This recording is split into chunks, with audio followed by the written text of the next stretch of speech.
మరి ముందుకు వచ్చి ఈ కార్యక్రమంలో పాల్గొన్నారు. ఈ రోజున ఈ యొక్క భీమ వారందరికీ కూడా గారు మరి డిఎస్సి రాష్ట్ర సిబిఐ విచారణ చేయాలని ఈ రోజున అక్కడ వారందరూ కూడా స్వచ్ఛందంగా ఈ యొక్క దీక్షలో నరసింహ నరసింహ నరసింహ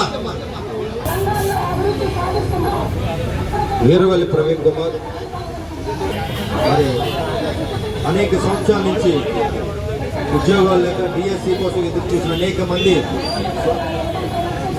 చిరువేల రాయుడు గారికి మరి పార్టీ ధన్యవాదాలు. ఎందుకంటే జెండా కట్టేవాడే నాయకుడు. అధ్యక్షుడు వైస్ ప్రెసిడెంట్ ఆసిఫ్ ఫ్రంట్కి రావాలి.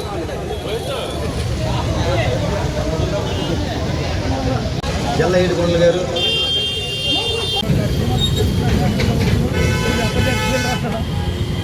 శ్రీనివాస్ గారికి ఎమ్మెల్సీ, భీమవరం వైఎస్ఆర్ కాంగ్రెస్ పార్టీ తరఫున హృదయపూర్వక కృతజ్ఞతలు. మరి ఇది ప్రతి ఒక్కరు కూడా ఈ జరుగుతున్న వైఎస్ఆర్ కాంగ్రెస్ పార్టీ అందువల్ల దయచేసి శోభలు ఇస్తున్నప్పుడు అందరూ కూడా మరి ఈ యొక్క గ్రహించి దీక్షలో కూర్చున్నారు కనుక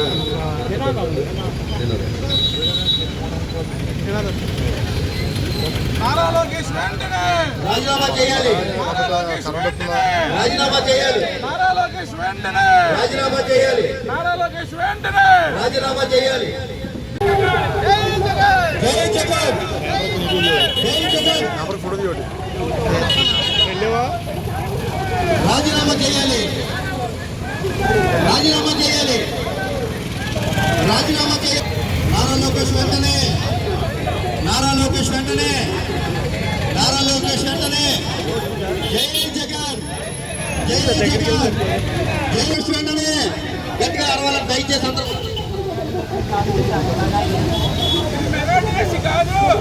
డిఎస్సి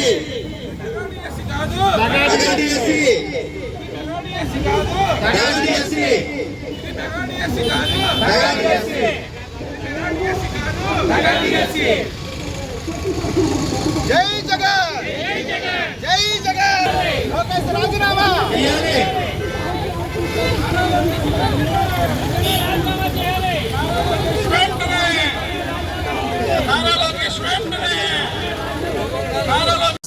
నిజంగా గతంలో ఒక ఉద్యోగం అంటే ఒక భరోసా కింద ఉండేది.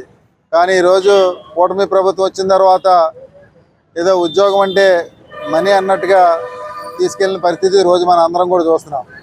డిఎస్సి పాపం ఎప్పటి నుంచో కష్టపడి మనం ఏమైనా సరే మన కుటుంబంలో ఒక గోల్ కొట్టాలన్న ఆలోచనతో యువత అంతా కూడా ముందుకొచ్చి మరి పరీక్షల్లో పాల్గొంటే ఆ పరీక్షల్లో పాల్గొని ఫస్ట్ వచ్చిన వాళ్ళకి ఈరోజు ఉద్యోగాలు ఇవ్వకుండా మరి ఏదైతే కూటమి ప్రభుత్వానికి సంబంధించిన నాయకులు ఉన్నారో ఆ నాయకులకు సంబంధించిన వ్యక్తులు ఉన్నారో వాళ్ళకి ఈరోజు ఈ పోస్టులు ఇచ్చిన పరిస్థితి మన అందరం కూడా చూస్తున్నాం. నిజంగా వాస్తవానికి నిజ నిజాలు తెలియజేయండి, దీనికి చర్చకి మేము రెడీ అని చెప్పేసి చెప్పినప్పుడు కూడా మరి ఏదైతే నారా లోకేష్ విద్యాశాఖ మంత్రిగా ఉన్నారో ఆయన ఎక్కడ కూడా స్పందించకుండా జగన్మోహన్ రెడ్డి గారు ఒక ప్రెస్ మీట్ పెట్టి ఆ ప్రెస్ మీట్లో ఈ డిఎస్సిలో జరిగిన అవకతవకలన్నీ కూడా చాలా క్లుప్తంగా చెప్పడం జరిగింది. దానికోసం మాట్లాడకుండా ఏదో వాళ్ళ పొలిటికల్ బ్యాక్గ్రౌండ్ పెంచుకోవడం లేదా వాళ్ళ పొలిటికల్ బ్యాక్గ్రౌండ్ పడిపోకుండా చూసుకోవడం కోసం ఈరోజు రాజకీయాలు చేస్తున్నారు తప్ప ప్రజలు ఏమైపోయినా పర్వాలేదు, అటు యువత నాశనం అయిపోయినా పర్లేదు, ఆక్వాకి సంబంధించిన ఆక్వా రైతుల నాశనం అయినా పర్వాలేదు, మహిళలందరికీ మనం ఏదో మాట ఇచ్చాం ఆ మాట ప్రకారం మనం ఏమి చేయకుండా వాళ్ళందరినీ మోసం చేసినా పర్వాలేదన్న ఆలోచనతో ఈరోజు కూటమి ప్రభుత్వం ముందుకెళ్తుంది.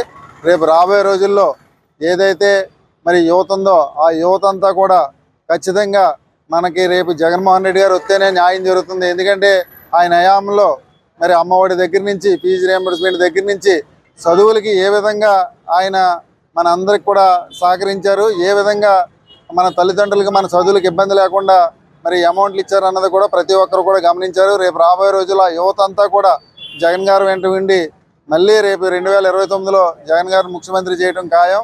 ఇదే భీమవరం నియోజకవర్గంలో మరి రాయుడు గారు కూడా నగ్గడం ఖాయం అని చెప్పేసి సందర్భంగా తెలియజేస్తూ మరి యువత అందరికి కూడా మేము సంఘీభావం తెలపడానికి ఈరోజు ఇక్కడికి వచ్చాం.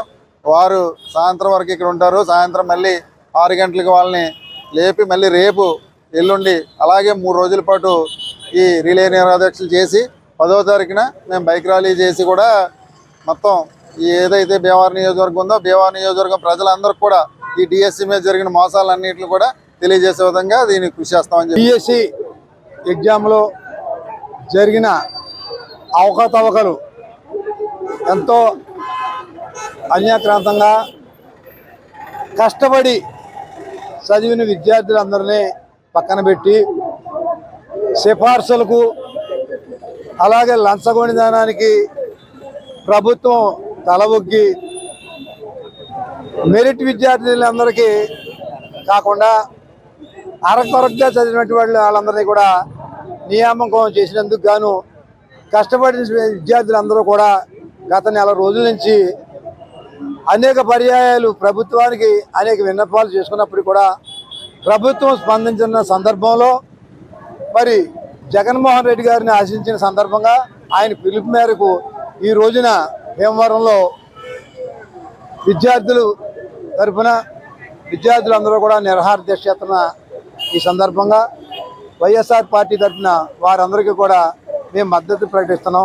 మేము చేపడుతున్న ఈ యొక్క నిరాహార దీక్ష మనం చూసుకున్నట్లయితే ఏదైతే డిఎస్సీలో అవకతవకలు జరిగినాయో ఏదైతే డిఎస్సీలో ఉన్న ఉద్యోగాల్ని మెరిట్లో వచ్చిన వాళ్ళకి కాకుండా ఎవరైతే మంత్రుల దగ్గర పనిచేసే వాళ్ళు నారా లోకేష్ గారి సన్నిహితులకి ఎవరైతే టీడీపీలో ఉన్న కూటమిలో ఉన్న ఎమ్మెల్యేల దగ్గర పనిచేసే వాళ్ళకి వాళ్ళు ఆ గేమ్స్ ఉన్న స్పోర్ట్స్ ఏమున్నా కూడా వాళ్ళ మనుషులకి వాళ్ళు ఈ యొక్క ఏది ఉద్యోగాలు ఉన్నాయో వాళ్ళు ఈ ఉద్యోగాలు వాళ్ళకి అమ్మేసుకున్నారు.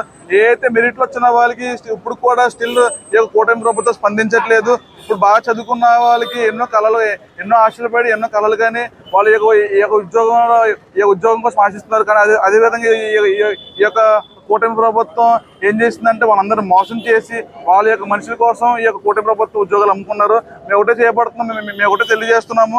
మీరు కనుక ఈ యొక్క డిఎస్సీలో జరిగిన అవకతవకాలని మీరు కనుక సిబిఐ విచారణ చేయకపోతే ముందు ఇంకా స్థాయిలో మీ యొక్క దీక్షలోనే కాకుండా ముందు కూడా మేము ఈ యొక్క జిల్లా కలెక్టరేట్ల వద్ద నిరాహార దీక్ష మేము చేస్తామని సందర్భంగా తెలియజేస్తున్నాం. ఈరోజు మా నాయకులు జగన్మోహన్ రెడ్డి గారి ఆదేశాల మేరకు డిఎస్సి మీద జరిగినటువంటి అవకతవకలు, అదేవిధంగా నీట్ పరీక్షల్లో జరిగినటువంటి లీకేజీలు మరియు విద్యార్థులకు ఫీజు రియంబర్స్మెంట్కి రావాల్సిన బాకీలు, నిరుద్యోగులకు చెల్లిస్తున్నటువంటి నిరుద్యోగ భృతి ఈ రోజు వరకు చెల్లించకుండా చేస్తున్నటువంటి అన్యాయానికి కూటమి ప్రభుత్వానికి వ్యతిరేకంగా విద్యార్థులకు యువతకు మేము అండదండగా ఉన్నామని చెప్పి తెలియజేస్తూ ఈరోజు ఈ రిలే నిరాహార దీక్షకు వచ్చినటువంటి ప్రతి ఒక్కరికి ధన్యవాదాలు తెలియజేసుకుంటూ రాత్రి అనక పగలనక కష్టపడే విద్యార్థులకు ఈ విధంగా అన్యాయం జరుగుతుంటే ముఖ్యంగా ఏ ప్రభుత్వం అయినా యువత నిరుద్యోగులు మరియు అందరికీ వారి యొక్క సమస్యలను తీర్చే విధంగా ఏ ప్రభుత్వం అయినా ముందుకెళ్లాలని చెప్పి సందర్భంగా తెలియజేసుకుంటూ వీటికి అన్యాయం చేసేటువంటి విద్యామంత్రి ఎవరైతే ఉన్నారో ఆ నారా లోకేష్ గారు దీనికి నైతిక బాధ్యత వహించి రాజీనామా చేయాలని చెప్పి సందర్భంగా తెలియజేసుకుంటూ ఈ విధంగా మేము చేసే రిలే నిరాహార దీక్ష 4 రోజులు జరుగుతుంది. తరువాత 10వ తారీఖుని భారీగా ర్యాలీ చేసి విద్యార్థులకు న్యాయం జరిగే వరకు మేము అందరం పోరాడతామని చెప్పి మా వైఎస్ఆర్సీపీ తరఫున తెలియజేయడం జరుగుతుంది. రాష్ట్రంలో జరిగిన డిఎస్సి అక్రమాలపై 4 రోజులు రిలే నిరాహార దీక్షకు ఇవాళ ఇక్కడ పార్టీ తరఫున పిలుపు మేరకు అనేక మంది వచ్చి స్వచ్ఛందంగా ఈ కార్యక్రమంలో పాల్గొనడం జరిగింది. ఇక్కడ డిఎస్సి అంటే భావితరాలకు విద్యను అందించే ఒక గొప్ప గురువుల్ని ఎంపిక చేసే విధానం అది. అందులోనే అక్రమాలు చేస్తే రాబోయే విద్యా విధానం ఎలా ఉంటుంది అనేది మనం ఊహించుకోవచ్చు.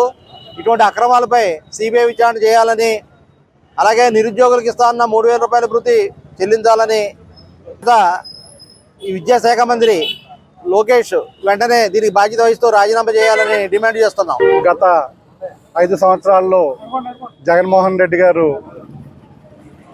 స్కూలు పిల్లలకు అమ్మఒడి ఇచ్చి వారి జీవితాలని తీర్చిదిద్దారు.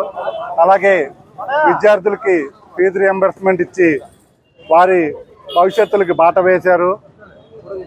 చంద్రబాబు నాయుడు గారు ఇవన్నీ చూసి మనం ఇలాగే ఉంటే అధికారంలోకి రావటం చాలా కష్టం అని చెప్పి మోసపూరిత హామీలు ఇచ్చి ఫీజు రియంబర్స్మెంట్ ఇస్తాను, అలాగే నిరుద్యోగులకి నిరుద్యోగ భృతి ఇస్తానని చెప్పి ఇవాళ అధికారంలోకి వచ్చాక మెగా డిఎస్సి పెడతానని చెప్పి దాన్ని ఒక దగా డిఎస్సి చేశారు. అలాగే ఫీజు రియంబర్స్మెంట్లు ఇవ్వట్లేదు, అలాగే ఆరోగ్యశ్రీ లేదు. రాష్ట్రాన్ని ఇవాళ గతంలో మరి జగన్మోహన్ రెడ్డి గారు అన్ని వర్గాలని సంతోషపరిచి సస్యశ్యామలంగా చేస్తే ఈ రోజున ఏ ఒక్క వర్గం కూడా సంతృప్తి చెందని తీరు ఇవాళ కనబడుతుంది. కాబట్టి ఇలాగే జరిగితే భవిష్యత్తులో రాష్ట్రం మరో 20-30 సంవత్సరాలు వెనక్కి వెళ్ళిపోయే పరిస్థితి ఉంది. కాబట్టి వెంటనే కళ్ళు తెరిచి ప్రజలందరూ కూడా ఈ యొక్క ప్రభుత్వాన్ని గద్దెదించడానికి రోడ్డెక్కి ఈ విద్యార్థులకు కూడా సపోర్ట్ చేసి ఈ ప్రభుత్వాన్ని గద్దెదించవలసిన అవసరం ఉంది. కాబట్టి భవిష్యత్తులో తప్పనిసరిగా ఇటువంటి ఉద్యమం మరింత ఉధృతం చేస్తామని చెబుతూ సెలవు తీసుకుంటున్నాం.